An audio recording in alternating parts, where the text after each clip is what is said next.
신앙생활을 하다가 침체기를 겪을 때가 있는 것이 어떻게 보면 신앙의 또 냉혹한 현실인 것 같습니다. 신앙의 침체기를 겪을 때가 있는 것이 안타깝지만 어떻게 부인할 수가 없는 것이죠. 어쩌면 또 우리의 매주마다 우리는 또 믿음의 어려움과 위기를 지나고 이렇게 또 주님을 예배하는지도 모릅니다. 세상은 결코 우리의 믿음이 충만하도록 내버려 두지 않고 현대사회가 고도화될수록 더욱 영적인 삶에 대한 위기와 위협은 훨씬 더 고차원적인 차원에서 우리들을 끌어내리려고 하고 있습니다. 더욱이 주님을 위하여 일생을 바치는 길을 가겠다고 할 정도로 충만했던 사람이 이러한 좌절에 빠져서 침체에 빠진다면 그 실망과 자괴감은 훨씬 더 컸을 것입니다. 지금부터 약 300년 전에 1738년 5월 24일에 한 영국인 개신교 목사님이었던 존 웨슬리가 바로 이러한 고뇌에 깊이 빠져 있었습니다. 존 웨슬리는 목사의 아들로 태어났고 어릴 때부터 어머니 아주 엄격한 신앙 훈련을 받아서 성경 구절을 제대로 암송을 하지 못하면 식사도 주지 않고 그것을 완전하게 외울 때까지 식사를 미루는 정도로 그 어머니 수산나 웨슬리도 굉장히 유명한 신앙의 지도자로 우리가 알고 있습니다. 웨슬리는 대학에 가서도 동생인 찰스 웨슬리와 함께 바로 기독교 서클을 조직해서 아주 규칙적으로 예배드리고 또 전도하고 또 말씀을 나누고 기도하는 시간을 정확하게 가지고 대학 생활을 하는 것을 온 대학이 다 알 정도로. 그래서 저들은 신앙을 함에 있어서 그러한 엄격한 규칙과 방법을 중시하는 방법을 통해서 신앙을 성숙시키는 바로 메소디스트 방법론자다. 그래서 그 메소디스트가 오늘날 감리교회의 영어 이름인 것이죠. 감리교회를 메소디스트 처치라고 하는 그 방법, 그것은 바로 엄격한 삶의 절제 속에서의 그 훈련이 배어 있다고 하면 우리가 신앙의 굳건한 성숙을 이루고 어지간한 영적인 싸움도 이길 수 있다고 하는 그러한 자신들의 삶의 여정들이 반영이 된 것입니다. 그래서 웨슬리는 이제 일생을 또 목회자로 헌신하기로 하고 당시에 젊은 나이에 신대륙인 미국으로 건너가서 그 미국의 선교의 꿈을 안고 선교사로 신대륙에서 몇 년 동안 헌신을 했지만 여기까지는 모든 과정들이 우리가 생각할 때 정말로 전형적인 그러한 열심으로 젊은 나이부터 하나님께 헌신했던 사역자의 길을 걸어왔는데 선교사로 갔던 그 신대륙에서 웨슬리는 오히려 방황하고 좌절하고 생각대로 열매를 거두지 못하고 또 여러 가지 실패를 하는 일들을 겪고 그 좌절감을 안고 2, 3년 버티질 못하고 영국으로 다시 귀국하게 됩니다.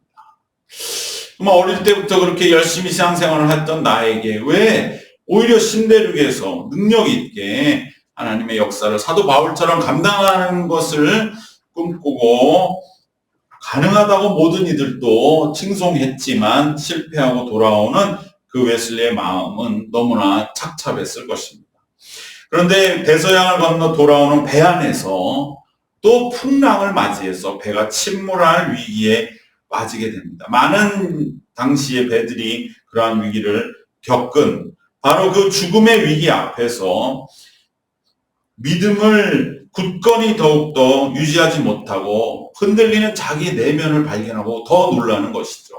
내가 겉으로는 이렇게 신실한 그러한 신앙의 여정을 걸어온 신망받고 기대받는 사역자였지만 내 마음 안에는 여전히 죽음에 대한 두려움 속에 이렇게 위기 앞에 흔들리는 것을 발견하고 더 좌절하고 우왕좌왕하는 자신의 모습과 달리 당시에 배 탔던 수백 명의 사람 중에 한 무리들이 모여서 그 침몰의 위기 속에서도 찬송을 부르며 기도하며 평안함을 전하는 그 모임이 있었는데 그들을 보고 깜짝 놀라는데 그들은 바로 당시에 웨슬리가 그렇게 신앙의 본으로 삼거나 여기 존재감을 인정하지 않았던 모라비안이라고 하는 종파의 기독교인들이었습니다.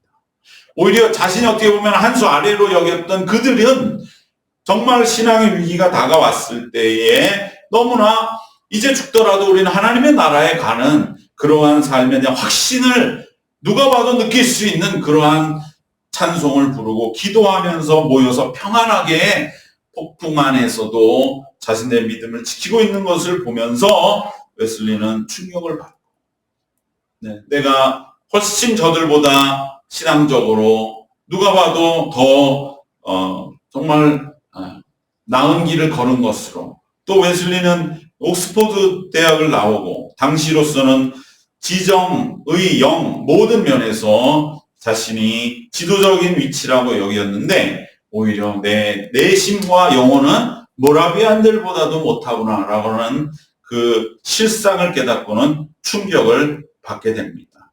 그래서 영국으로 배는 천신만고 끝에 침몰을 면하고 돌아와서 바로 웨슬리는 모라비안의 지폐를 잡고 드나들게 되면서 그들의 신앙의 저 힘이 무엇일까를 본받으려 애쓰고 있을 바로 그때가 바로 1738년 5월 24일 바로 그 모라비안 교도들의 집회에 참석하러 가서 그곳에 앉아서 하나님 저는 왜 이렇게 남들이 볼 때는 그럴듯한 그러한 누가 봐도 장래가 촉망되는 하나님의 일꾼이라고 여길 수 있지만 내 마음은 이렇게 여전히 좌절하고 비패져 있고 낙심해져 있는 것입니까를 놓고 주님 앞에 기도할 때에 바로 그 집회에서 읽던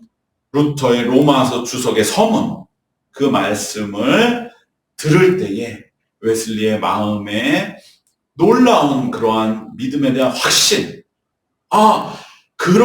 이러한 나의 모습조차도 하나님은 사랑하시고 내가 연약할 때 내가 아직 죄인 되었을 때에 예수 그리스도께서 나를 위해서 십자가에 돌아가심으로 하나님은 나에 대한 사랑을 확증해 주셨다고 하는 그 사실이 사도 바울 속에 웨슬리에게 명확하게 다시금 확신으로 자리 잡으면서 성령이 나를 안아주시고 나에게 오셨을 때 내 마음이 이상하게도 따뜻해졌다고 하는 그러한 체험을 하게 된 것이 바로 웨슬리의 회심의 체험입니다. 그리하므로 웨슬리는 이제 88세까지 하나님의 일을 감당하며 이 회심은 항상 사도 바울의 다메섹 회심과 같이 웨슬리의 바로 이 회심 체험은 그의 신앙의 원동력이 되었던 것입니다. 그러나 그 회심이 있기까지 웨슬리는 무척이나 위축된 심적 상태였던 것을 우리는 기억하면서 바로 우리들도 이러한 때로는 신앙생활의 과정 중에 항상 충만하면 좋겠지만 침체에 빠졌을 때 다시금 웨슬리가 이러한 회심을 통해서 이제 일어났던 이 길을 우리는 마음에 새기고 함께 동행해야 할 줄로 믿습니다.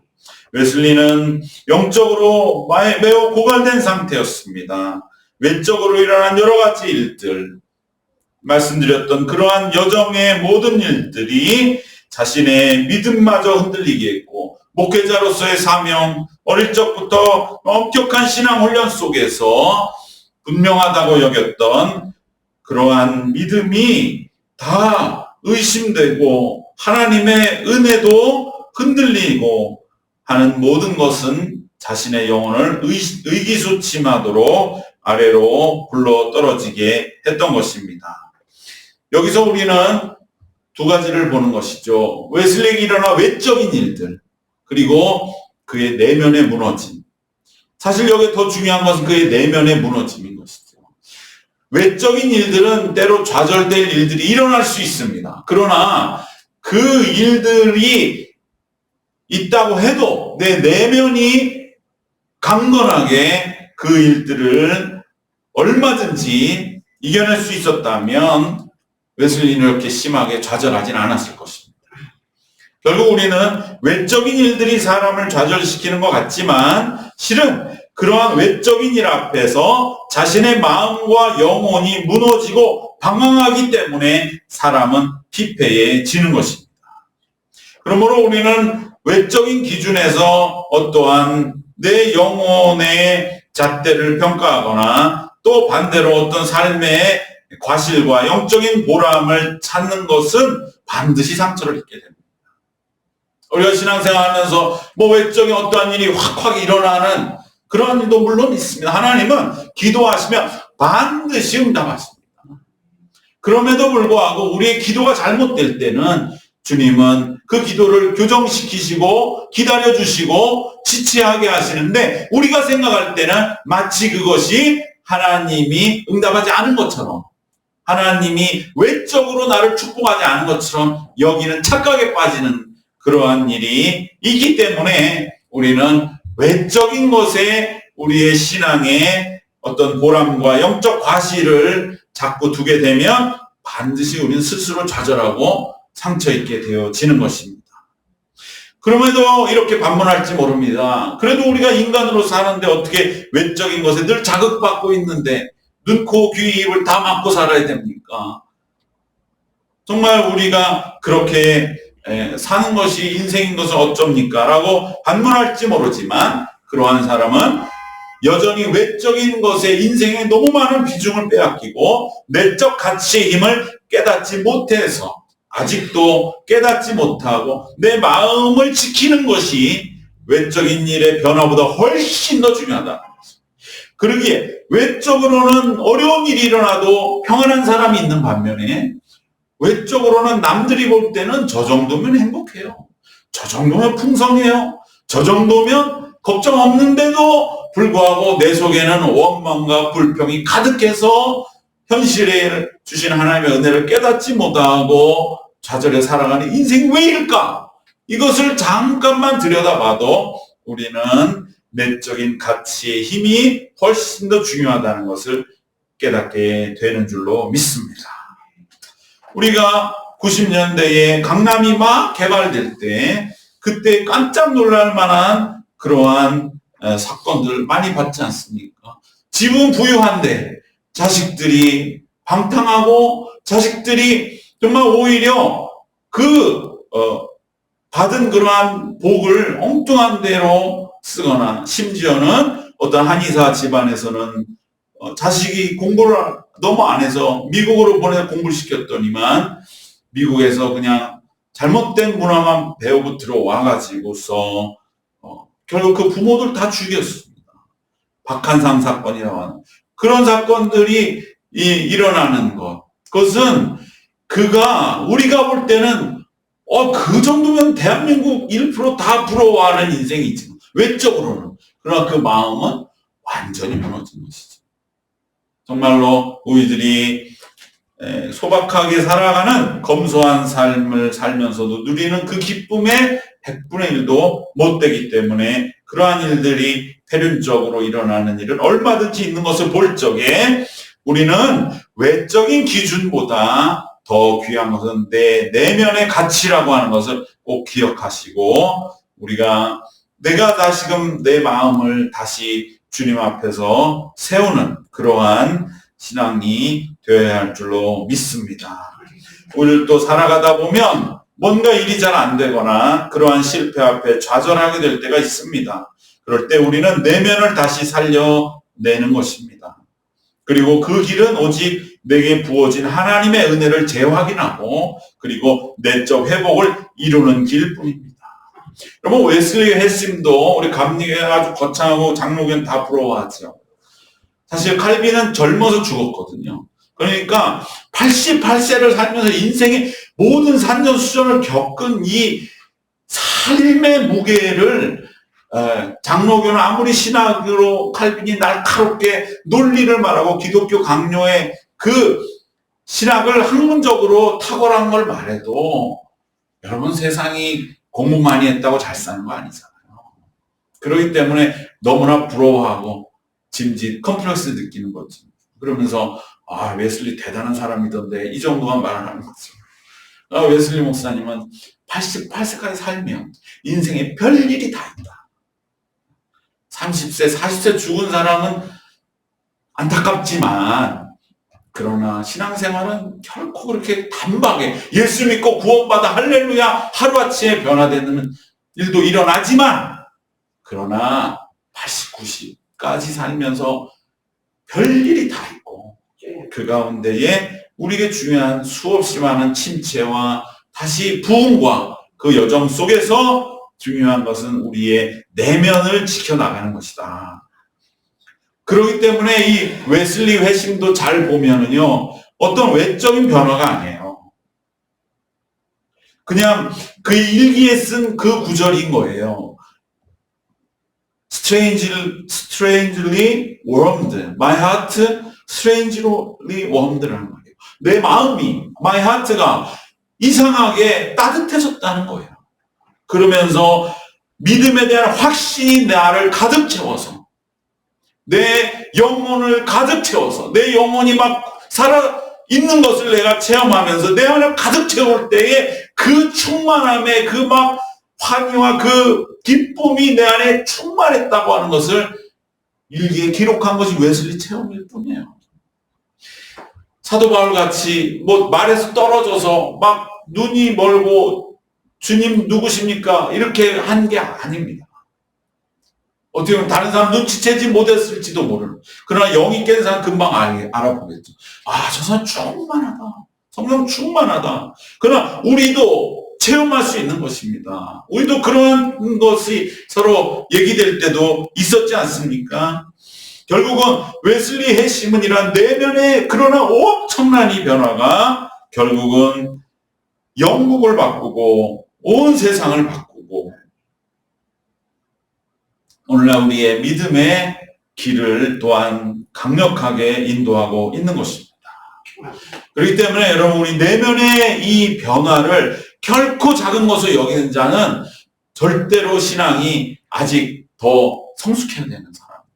우리는 내면의 이 변화와 진보를 서로 너무 기뻐하고 서로 칭찬해 줄 필요가 있습니다. 내면의 변화는 사소한 것 같아 보여도 그것은 결코 사소한 것이 아닙니다. 그것이 본질입니다. 그럴 때 영혼이 복구가 되고 바로 영적인 힘이 그 안에서 이제 감돌게 됩니다. 그리고 그 영이 충만하게 성령으로 채워지면 그러면 이것이 드디어 외적으로 나타나게 될 날이 반드시 옵니다. 그것이 신앙적으로 때가 찼다는 것입니다. 바로 우리는 그러한 내적인 회복, 이것이 바로 웨슬리 회심의 핵심이었음을 기억하면서 우리들에게도 그러한 내적인 회복을 위해서 우리가 더욱더 주님께 정말로 모든 마음을 쏟는 우리가 되어야 할 줄로 믿습니다. 그러면 웨슬리가 했던 내적 회복의 그 길이 무엇이었습니까? 그것이 오늘 본문에 바로 있는 5절의 말씀 그리고 6절, 7절, 8절 이하의 모든 말씀이 되겠습니다. 오늘 본문에서 사도 바울은 이제 이스라엘 민족 전체도 똑같이 침체에 빠져서 지금 주저앉아 있다고 선언합니다. 그것이 바로 소망이 우리를 부끄럽게 하지 아니했다. 즉 소망이 우리를 부끄럽게 하지 아니했다. 우리가 믿음 생활하며 가지는 소망이 왜 우리를 부끄럽게 합니까? 의심이 생길 때지요. 그래 내가 예수 믿고 신앙생활하면 소망이 있어. 그런데 신앙생활을 실제 해보니까 별거 없는 것 같다고 하는 이 침체된 마음이 스스로를 부끄럽게 하더라는 거죠. 신앙생활 우리가 열심히 하고 주님 앞에 기대와 비전을 가지고 나가지만 삶은 그대로인 것 같아. 오히려 믿지 않는 이방만 또 못한 것 같아. 그럴 때 이방 믿지 않는 불신자는 그러는 거죠. 신앙생활 당신들이 소망을 두고 열심히 했는데 우리보다 나은 게 뭐요? 우리보다 뭐 그렇게 대단한 복을 받았어? 뭐 그렇게 대단한 뭔가 이루어진 게 있어? 그 말 앞에 우리가 반박할 수 없을 때 소망이 우리를 부끄러워하는데 그것이 바로 당시의 이스라엘의 모습이었다는 거예요. 왜 부끄럽게 됐습니까? 그들이 패망해서 바벨론으로 끌려갔거든요. 그리고 돌아와서 아직도 나라도 세우지 못하고 여전히 이 나라 저 나라에 휘둘리면서 식민지로 살고 있기 때문에 바로 그 이방 민족들은 이스라엘 당신들이 그렇게 소망을 두었던 여호와는 도대체 뭘 하시길래 결국 구약의 그 2000년의 구원의 역사의 마지막은 결국 패망해서 바벨론 포로일 뿐이고 아직도 나라를 세우지 못하고 있는 그러한 지경이면서 무슨 복을 받았다고 무슨 소망이 있다고 우리에게 여호와를 자랑하는 것이냐. 바로 여기서 말하는 소망은 율법의 소망입니다. 모세의 율법의 소망이 우리를 부끄럽게 하였는데 그런데 이제는 부끄럽지 않게 됐다. 새로운 길이 열렸다. 바로 이스라엘을 이러한 영적인 피폐함의 극에 다른 영적 죽음으로부터 그래서 모든 불신자로부터 부끄러움 앞에 처해 있는 것 같은 이 이스라엘을 구원할 유일한 길이 열렸는데 그것이 바로 무엇이냐?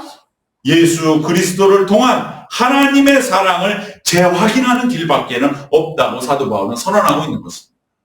소망이 우리를 부끄럽게 하지 아니함은 우리에게 주신 성령으로 말미암아 하나님의 사랑이 우리 마음에 부어졌다는 것이죠. 성령이 하나님의 사랑이 우리에게 부어진 것을 깨닫게 하신다. 즉 성령이 하나님의 사랑은 여전히 우리에게 남아있다고 하는 것을 알게 하시는데 즉 성령이 없으면 예수님의 십자가에 담긴 하나님의 사랑이 사랑인 것도 깨닫지 못하게 된다는 것입니다. 바로 바울은 이스라엘의 이 영적인 죽음 앞에 열린 유일한 구원의 길은 예수님의 십자가를 통한 하나님의 사랑의 재확인인데 이것은 성령이 부어질 때만이 깨달을 수 있고 성령은 우리에게 부어졌고 그래서 우리는 이제 예수님의 십자가 바로 그 십자가가 하나님이 여전히 우리를 사랑하신다는 확실한 자기 사랑의 확증이다. 8절 말씀같이 우리가 아직 죄인 되었을 때에 그리스도께서 우리를 위하여 죽으심으로 하나님께서 우리에게 대한 자기의 사랑을 확증하셨다. 이것을 성령을 통해 깨닫는다. 이것이 바로 소망이 부끄러웠던 우리 모든 이스라엘을 구원하는 유일한 길이다.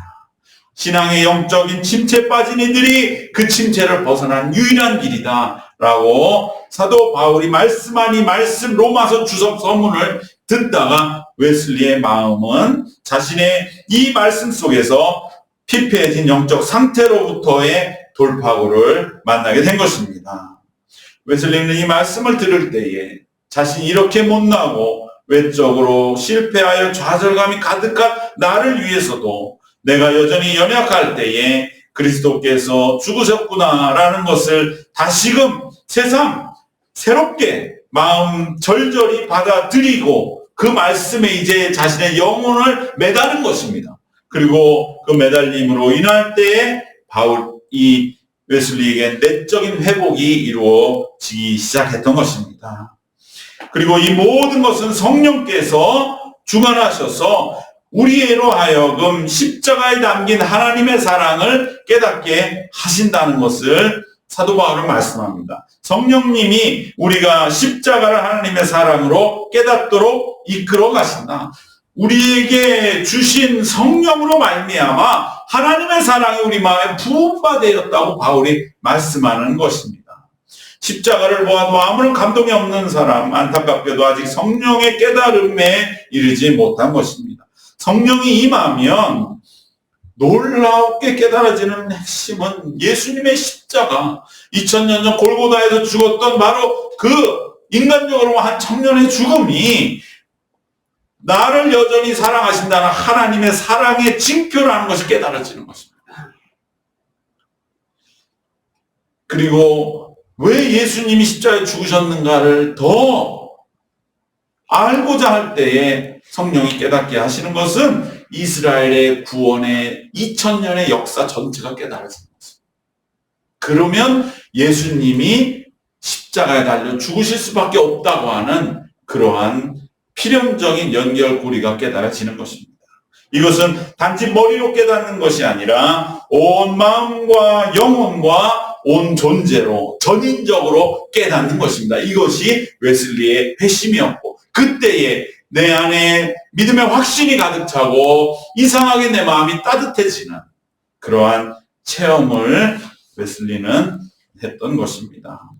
웨슬리는 자신의 이 좌절하고 나약한 모습도 하나님은 미리 아시고, 내가 연약할 때에, 내가 정말로 죄인 중에 있을 때에 예수님은 우리를 위하여 십자가를 지셨다는 이 오늘 본문을 붙잡고 회심을 체험합니다.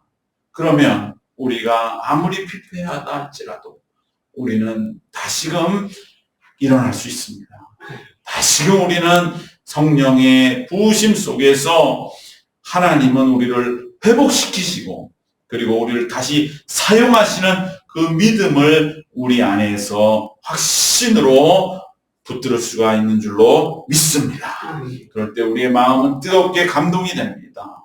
하나님, 이런 나 정말로 세상 속에서 너무나 좌절하고 깨어져서, 그러나 그것을 누구에게 말할 수도 없어서 하나님께 나와 있는 그 웨슬리의 모습을 우리가 기억할 때에, 그러한 우리도 다시 회복시키셔서 다시 쓰심을 믿고 우리의 마음을 뜨겁게 감동시키셔서 쓰임받게 하시는 이 회심의 체험, 이것이 오늘 우리의 회심의 체험이 되었어.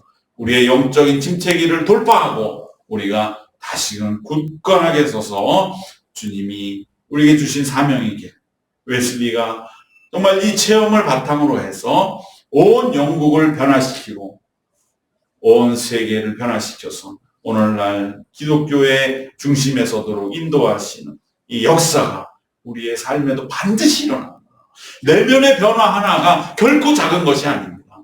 우리가 믿고 나아갈 때, 우리가 이제 삶 속에서 미치는 영향이 나중에 어떤 열매가 맺을지, 그것은 오직 하나님의 손에 담겨 있습니다. 그것은 우리의 믿음의 확고한 그러한 미래인 것을 기억하시고, 바로 이 회심의 체험에 우리 모두가 동참하소서 우리의 내면을 다시 굳건하게 세우셔서 주님, 진정 우리의 사명의 길을 다시 회복하시는 우리 모두 되시길 주님의 이름으로 축원합니다. 기도하겠습니다. 하나님 감사합니다. 웨슬리 그 좌절 속에서 만났던 그 하나님 말씀을 통하여 우리가 연약할 때, 우리가 죄인 되었을 때에, 우리가 정말 아무것도 모를 때, 너무나 모른다는 것조차도 모를 바로 그때에 예수 십자가의 그 일이 하나님의 사랑으로 우리에게 미리 이미 있었다고 하는, 하나님은 여전히 우리를 사랑하고 계시고, 아무리 피폐해지고 침체된 영혼이라 할지라도 다시 붙들어 세우셔서 우리에 대한 사랑을 확인해 주시고 우리를 굳건하게 일으키시는 하나님의 은혜를 우리들도 함께 체험하고 회심의 체험에 동참하여서 우리의 삶에도 이러한 놀라운 내면의 변화를 통하여 어떠한 외적인 어려움 속에서 능히 감당해 나아가는 우리의 남은 생이 되게 하여 주시옵소서. 하나님, 세상은 정말 웨슬리와 같은 폭풍 속에 우리들이 살아가는 그러한 삶이지만, 그 가운데에 우리 내면이 굳건하게 강건하게 회심의 능력으로 충만하여질 때에 우리의 모든 폭풍은 이제 사라지고 우리들도 폭풍 속에 흔들리고 두려워하는 이들에게 굳건한 분명한 삶의 길을 함께 나누고 이끌어 가게 될 줄로 믿습니다. 그러한 믿음의 길 위에 서는 저희들 모두가 되도록 더욱더 회심의 은혜로 충만하게 이 시간 우리 모두에게 부어 주시옵소서. 예수님의 이름으로 기도드리옵나이다. 아멘.